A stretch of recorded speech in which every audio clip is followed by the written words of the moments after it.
What's up, guys? This is Brave, and I'm back with another review of Tyler Perry Sistas. This is season 3, episode 1. You guys should have already known that I was coming back with the reviews. Let's go ahead and get into this episode, because the episode, I got some opinions, baby. All right, so you already know we're going to start off exactly where we left off, and that was with Andy, Gary, and Jasmine. So we have Andy pleading for her life while Jasmine is over here going off on a tangent about how she has done everything for Gary. She even bought the boxer briefs that he wearing, and blah, zay, blah. I'm just like, ain't Gary over there bleeding in the corner somewhere? And then you have Andy chiming in every few seconds saying, we need to call an ambulance. He's gonna die. Girl, she trying to kill you. Do it look like she care if that man die or not? I think not. So, at one point, we got Jasmine hooping and hollering about how she cheated and how, even though she cheated, that was still her husband and Andy shouldn't have been messing around with her husband. Now, I will say Andy should not have been messing around with her husband because she already knew that was a married man. However, Jasmine, what you not gonna do is act like it's okay for you to cheat, but it's not okay for him to cheat. No. We're not playing this game of, oh, do as I say, not as I do. No, girl. Y'all both shouldn't have been cheating on each other. So at some point through all of this talking that happened, Jasmine attempts to shoot Andy, but what happens? Of course, the gun jams. So you already know, here comes the tussle of Andy's lifetime. And, she has to fight Jasmine off so that she doesn't end up dead. So I will say this. Out of all that was happening, all that commotion, the only thing I kept thinking was, look at Andy's body. Come on, girl. Like, her shape is bomb. But besides that... At one point, they're tussling on that bed, and Andy, she gets away from Jasmine. She hits her with some type of plaque or something, knocks baby girl out. She goes to check on Gary, and then next thing you know, she runs over to grab a robe because you're not about to be seeing her little cheeks out. She has to leave the apartment and go ask like some neighbor for help or something. So she grabs her robe. She heads to the door. Bam, bam, bam. Who's already there? Oh, it's the po-po. It is the police. They're already there. So when they came in, was I the only one giving a side eye to the fact that they came in? Her hands are already up. She's telling them, my house is broken into. The person is in the bedroom. And the dude kept saying, stay there. Stay there. Stay there. And I'm like, sir, it's two of y'all. If one of y'all don't mosey y'all asses back down to that goddamn bedroom, I don't understand what we taking so long for. And then for her to be yelling about how, oh, my fiance got shot. And then once he told her to stay there, then she starts yelling, talking about some no. And I'm like, girl, you ran past Gary anyway. So it's not like you was going to be able to go back there, sit down and see some type of crime scene. All right, so that is where that scene ended. But let's go ahead and hop on over to Sabrina and Jacoby. Y'all already know, since last season, this girl right here has never been a fan of Sabrina. And here's another reason why. So, she closes her door, which lets us know that this is after Calvin has left, right? And she is basically telling Jacoby, oh, I think it's time for you to leave. Girl, if you don't finish what you started with that man and cut it out, because Jacoby is standing there looking all types of fine. And he's like, Sabrina, let's go ahead and finish what we started. And she's like, no, I need you to leave. It's time for you to go. There was nothing happening between us. And I'm like, girl, he was just up in you not too long ago. Less than 30 minutes ago, girlfriend. What are you talking about? Now, don't get me wrong, you guys. I am all for women telling men no when it comes to sex. However, in this situation, if Sabrina does not cut it the fuck out, because like I keep saying, since last season, ain't nobody checking for Calvin, okay? She don't even like that man. So why are you out here blocking your blessing of some good D to be running behind Calvin? Make it make sense. So at that point, you have Sabrina saying, oh, you can go ahead, put your clothes on. Make sure when you go to work tomorrow, you clock in early, blah, blah, blah. But out of all of what she was saying, the only thing that caught my attention was when she was like, oh, I don't want to go near that because that's too large, or whatever she said. It was like really big about his pee. And I'm just like, but girl, that was just in you. Why are we playing like you didn't just hit a few strokes with this man? Am I tripping? Y'all, let me know if I'm tripping.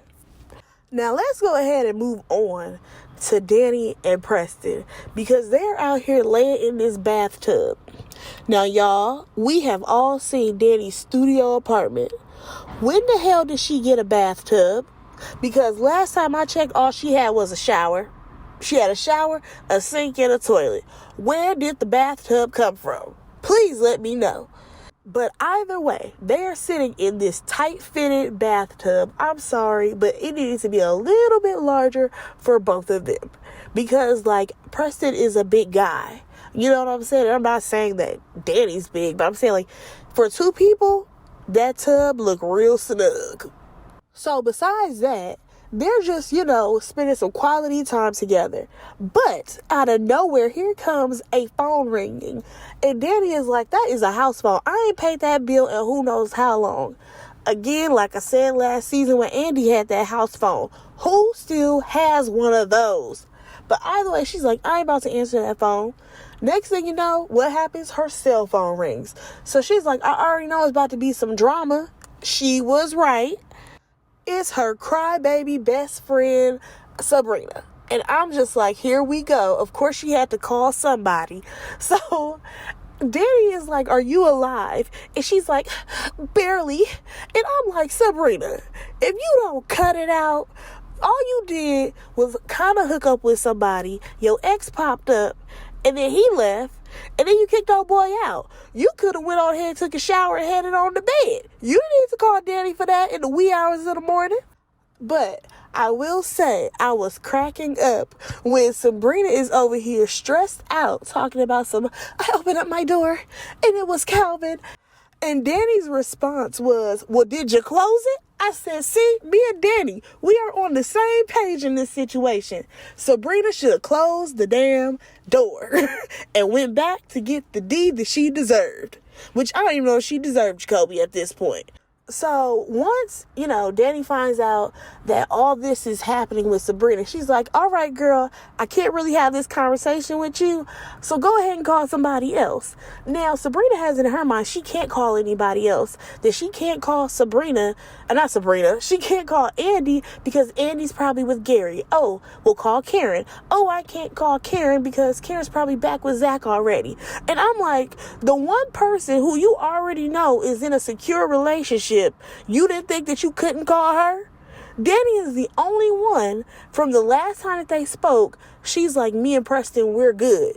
So you mean to tell me you have no respect for Danni's relationship and you just thought I could call Danni, it don't even matter. But in the same breath, you thought that Andy does not have to drop everything because she was with Gary?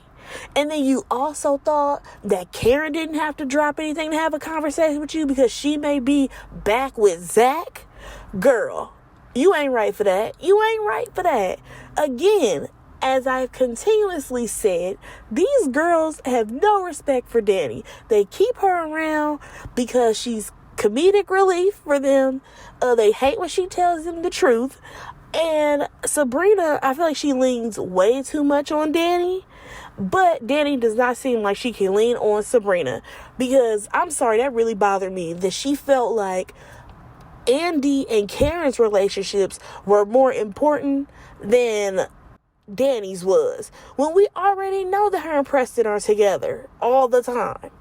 So, Danni ends up getting off that phone with Sabrina so that she can be booed up with her man. And then we move on back to Andy. So, baby girl's out here stressed out because she's trying to find out what's going on with Gary. Is he okay? Police officer is like, I can't tell you that. She asked for her phone. He's like, I can't give you that. All I can do is ask you some questions. So, who is this woman? And she's like, that was his ex. And the police officer is basically trying to figure out why is his ex popping up on you. So, of course, the officer has to ask, oh, was this an affair? Now, y'all, Why Andy sat up there and lied up in that man's face like that? Talking about some, no, they were divorced. Girl, has the ink dried yet? How you gonna sit up here and act like you were not messing with him when he was still married to Jasmine? Therefore, this girl has a personal vendetta against your ass. Are we serious right now, Andy? Girl, cut it out. So after that, she started yelling about how she needs to see Gary. She want to know if he's okay. Blah, blah, blah. Let's move on ahead. So Zach, he ends up heading over to Karen's house. And, she swings open the door gladly because she's still thinking that there's a chance they're going to get back together. Girl, think again. So he comes over to give her $5,000 and is like, listen, this is $5,000. No, this is not from the money that was stolen from you because I didn't do that. Baby girl gonna sit up here in our faces and try to play us, talking about some, yeah, I knew you didn't do it. Bitch, you use a lie. How you gonna sit up here and have that man arrested? Okay, you had him arrested, put his grandfather's shit out on the curb or wherever you put it, and then you gonna sit up here and pretend in his face like you knew he didn't do it? Cut the shit, Karen.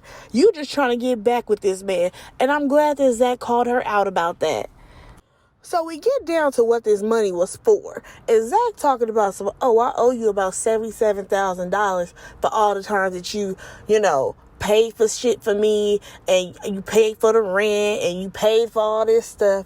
And I'm just like, nigga, if you don't cut it out, just move on from this relationship with her. Because at this point, now you indebted to her. You are self-indebted because she did not ask for this money. Zach, move along. Move along. Just leave Karen alone completely.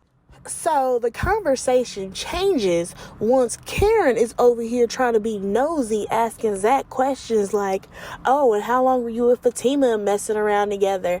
And he's like, why do you want to know that? And she's like, because Danny told me how much, you talked about her and all this stuff, and don't sit up here and act like we wasn't just, messing around. And he's like, girl, I'm not telling you that. It ain't really your business.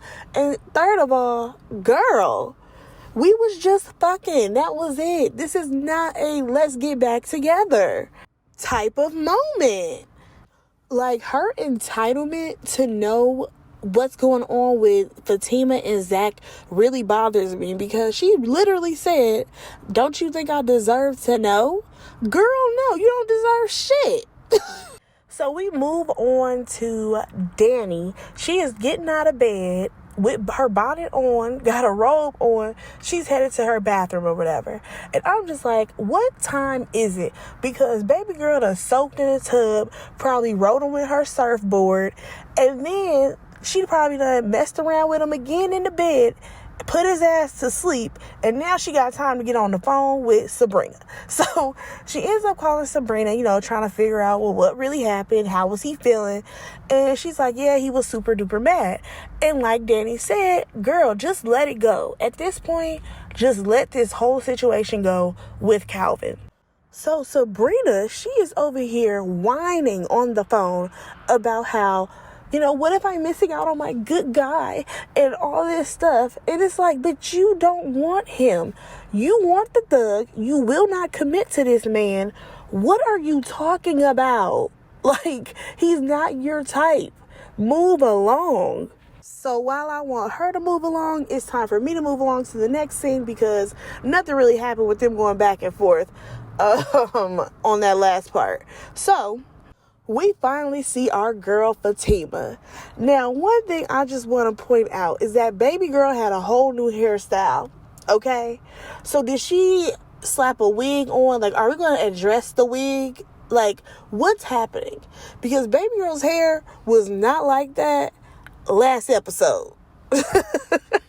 Considering this is supposed to be a continuance of what happened last season on the finale. So anyways, Zach gets to her place. He has a key, because we already know if he would have knocked on that door, she probably wouldn't have answered. So she's like, okay, good that you here, so you can get your shit. And she's really pissed off because he didn't tell her. And she's like, dude, I pulled up on you when you were at the house and you were acting funny. So you could have just told me then. And he's like, no, I couldn't have told you that. So at one point, he's like, I'm sorry. And she says, whatever. And at this point, we already know Fatima is pissed off. And he's like, all right, cool. So he ends up leaving, the keys to everything. He even left the keys to the truck there. And she's like, you don't have to leave those keys.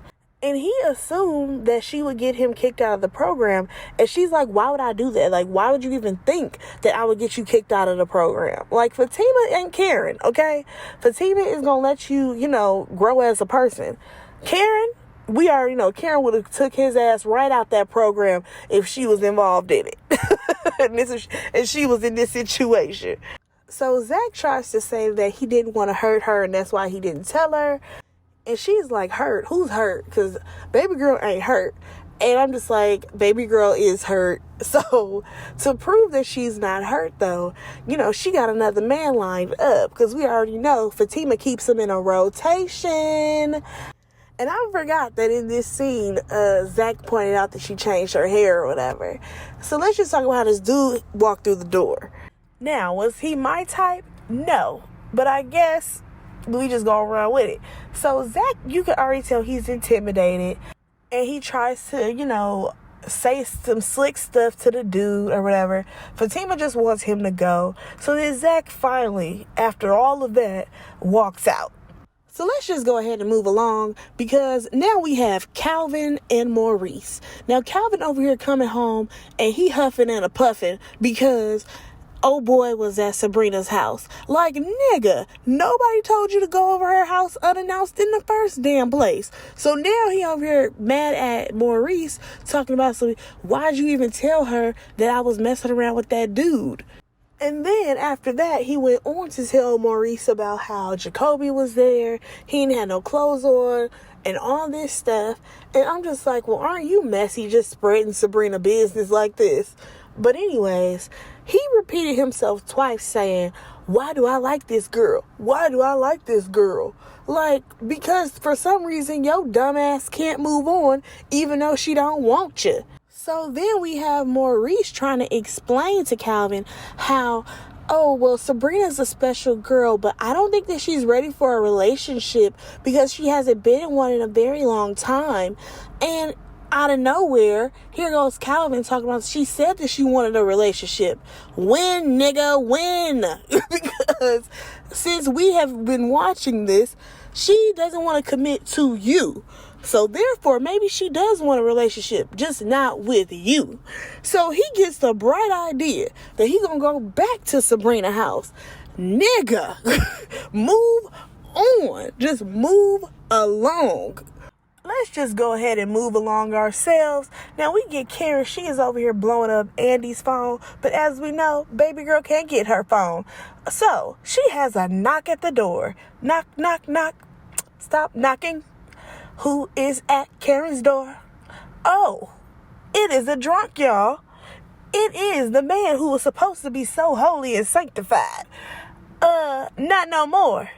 Because Mr. Preacher Man has given it all up for Karen. Y'all, I was so done when I saw Aaron at that door. I was pissed. Because I'm like, no, you did not give up your little bit of sobriety, because he did drink some wine that one night and he attempted to give her head. But either way, your little bit of sobriety up for Karen. So he comes strolling in and she's like, have you been drinking? And he's like, a little bit. I'm like, nah, man, that was not a little bit. That was a lot of bit. Come to find out, he drove over to her house while he was drunk, or probably drinking and driving at the same damn time. And I'm just like, red flag, leave his ass, girl. You need to be alone. Now, next thing you know, Karen goes to go put some coffee on. This man is out here fighting to get his shirt off. I'm like, what the hell is happening?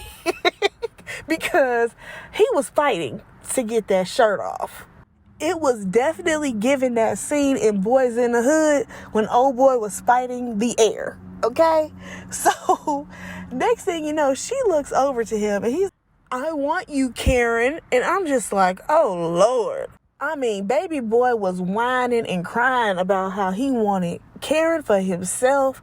And After going on and on for a minute, he's like, I'm just going to go. And I'm like, nigga, where do you think you're going to go? You're drunk. You need to call a Uber, a Lyft, or somebody because you can't drive. So she finally kind of convinced him to stay or whatever. And baby boy has a full-on breakdown. I said, ooh, Aaron, you a lot. Like, you just, a whole lot right now. All right, let's go ahead and move on to Sabrina. Still wearing that outfit, y'all. Now, Daddy done took a shower. I'm assuming that at some point, Andy got into the shower because she had on lingerie. Karen had on a robe, so I'm assuming that she took a shower as well.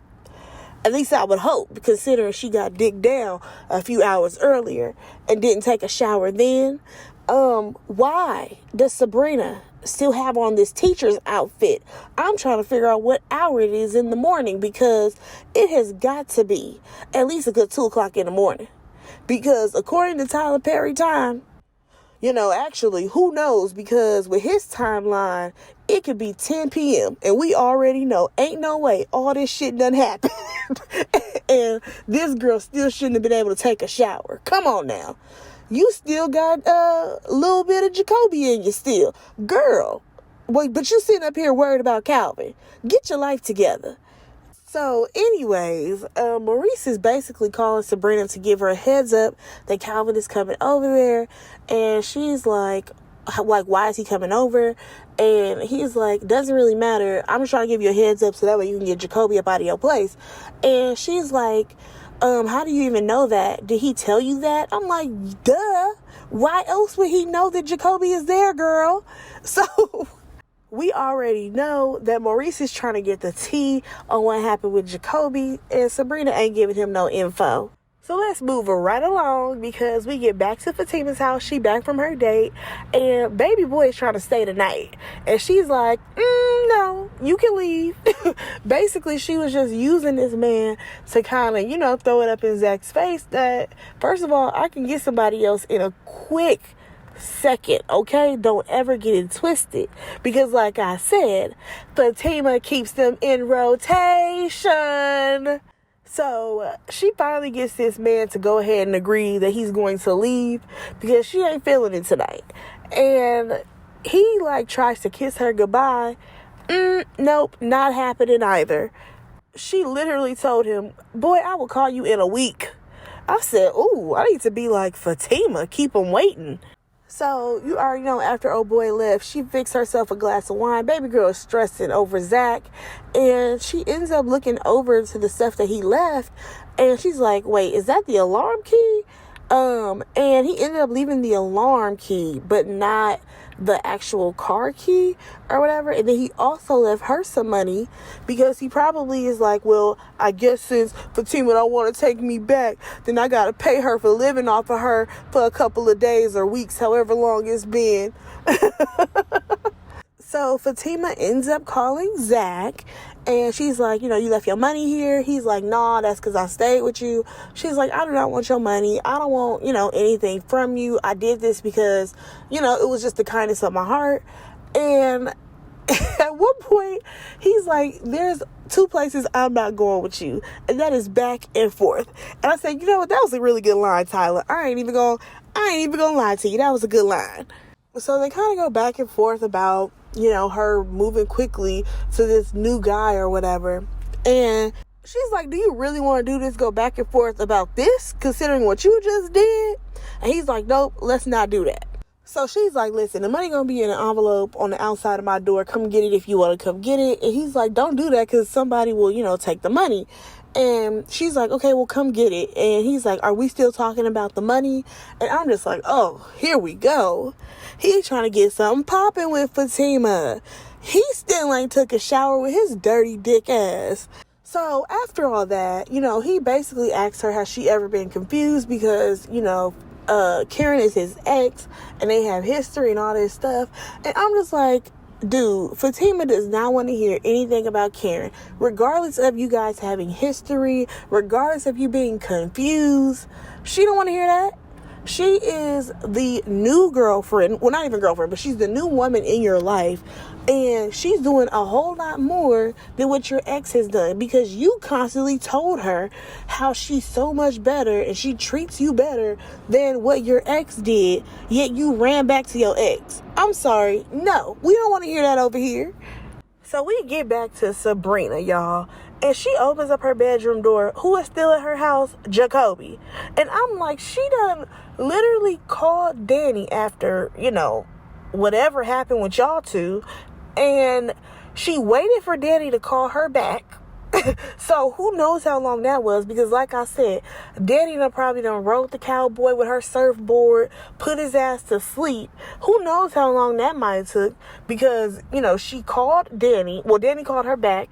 Then on top of that, later on, we have Maurice calling her. And then she's finally walking out of this room. How long were you just sitting at her house waiting? That is creepy. If this woman already told you you need to leave, why are you still at her house? Like, that is some creep shit. I'm sorry. So he just wants to apologize. And also he's trying to see what went wrong, honestly. Because one minute they getting it popping, next minute they're not, and she's kicking him out the door. And she's still trying to kick this man out the door. And he's like, well, I like you, you like me, we're adults. And yeah.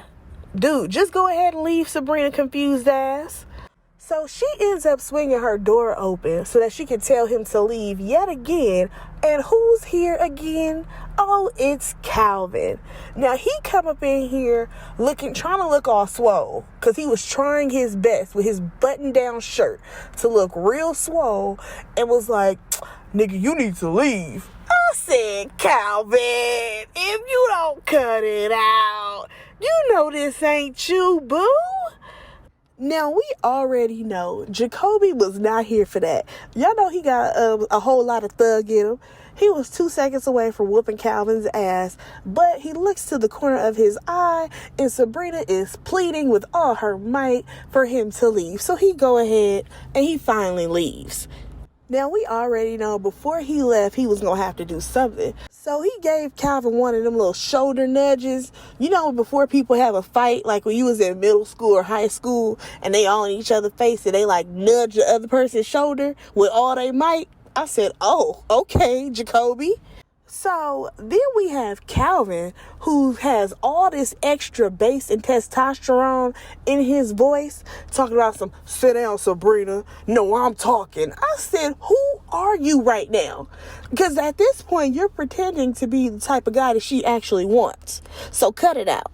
Now, I will say, when he was first going in on her about how, she left those nasty messages on his phone and all that stuff, I said, yeah, go ahead, read her for that, because she was wrong for it.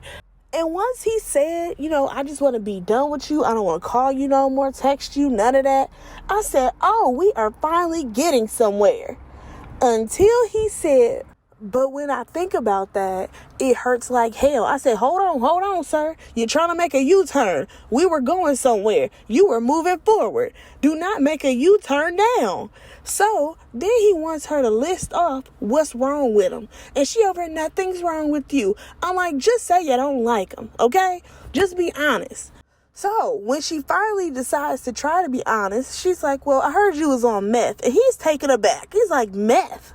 Oh, wait, so do you mean to tell me this is why Maurice drug tested me? I said, and in that moment, sir, you should have started the engine up again and not made this U-turn and this detour and just kept going, okay? Leave Sabrina's ass where she at.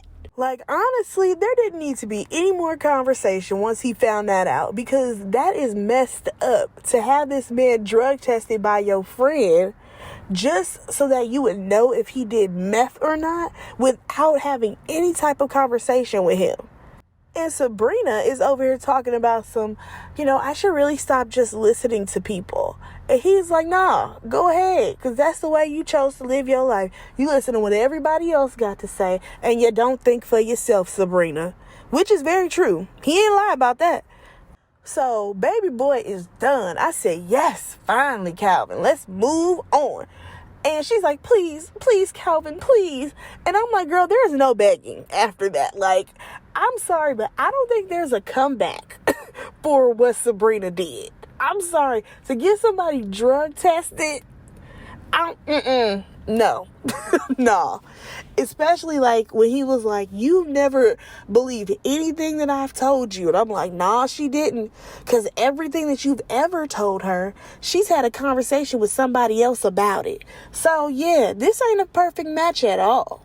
Time to move on, Calvin. So Zach ends up showing up to Fatima's house. She had the money on the door. And he's like, this woman is crazy. He knocked on the door. She finally let him in and tells him that he got 5 minutes to explain himself. So he's like, Fatima, I want you. I said, okay, we going somewhere. And then he says, and I want her too. I said, oh no, nigga, this ain't the way to go. So anyways, he comes in with this whole, I'm confused. Have you ever been confused? Because you have everything that I want in a woman. And he's giving her all this praise until he's like, but then I have my ex here. And, even though she has always made me feel like shit, there's something about her that, I can't seem to let go of. That was the gist of it. So then he's like, I don't have the answers for it. And then he asked her if she had the answers. And she's like, no, because if I did, you wouldn't be here right now. So then he's like, so do I make you feel like shit? And she's like, yeah, you do. You make me feel like shit, as well as humiliated and embarrassed. And I'm like, finally, Fatima, just let it all out on Zach ass, because he deserves it, because he definitely humiliated you as well as embarrassed you in front of those new group of ladies that you were just becoming friends with. I mean, just being honest here. So, she's like, I was just telling Andy, and then she cuts herself off. Now, that is one thing that Fatima does a lot. She does not like to express herself, especially to actually anybody, because I feel like she'll cut herself off in front of Andy as well as Zach. And he's like, no, just go ahead and say what you're going to say. And she's like, I was just telling Andy, how much I like this dude and how much, I really care about him. And she even says that she thought it could be something great. And he's like, why can't it be? So at that point, Fatima is like, nope, you can go. You can go ahead and leave. At this point, she's giving too much emotion. She's expressed way too much for Zach. Y'all already know she would rather keep everything balled up inside instead of, expressing her feelings. So she finally, expresses one thing to him, and that is that she wants him to leave, and she's serious about it. Baby girl opens up the door, and Zach walks out. Now, what I will say is funny to me is how it kills me that Tyler, he tends to write similar storylines within the same episode, because we've already gone through the whole let me open up the door so you can leave situation with Sabrina, even though it didn't really work that way. But the point still remains that we just went through this with Sabrina. Now we had to go through it with Fatima. Let's go ahead and move on. So Jasmine is over here hooping and hollering about some it ain't over, even though she's getting arrested. I'm like, girl, you getting arrested for what? Breaking and entering, as well as attempted murder or something. You ain't getting out no time soon. Chill out. So Andy, she over there sitting down, still waiting to hear something about Gary. And the police officer is like, you should get a restraining order. And I'm like, doesn't she already have one, or one in motion from when she got her ass beat by that girl and her homegirls? But anyways, so she's like, she still wants to see Gary. He should be, going to the hospital or something. And then the dude's like, oh yeah, well, come on. And I'm just like, you just told her she can't go back there because it's a crime scene. Is it no longer a crime scene? And she then says, well, I don't want to see him bloodied. And the man said he ain't. I said, hold on now. What's she shooting with, a BB gun? A pellet gun? What the hell has happened to Gary? So next thing you know, Andy gets up and she walks towards the room, and that was the end of the episode. Let me know in the comments what y'all thought about this episode. I will say I did enjoy it because they raised my blood pressure a little bit, but that was okay. It was okay. Like, seriously, let me know what y'all thought about it in the comment section. Go ahead and like, comment, and subscribe to my channel. And I will talk to you guys in the next review. Bye, guys.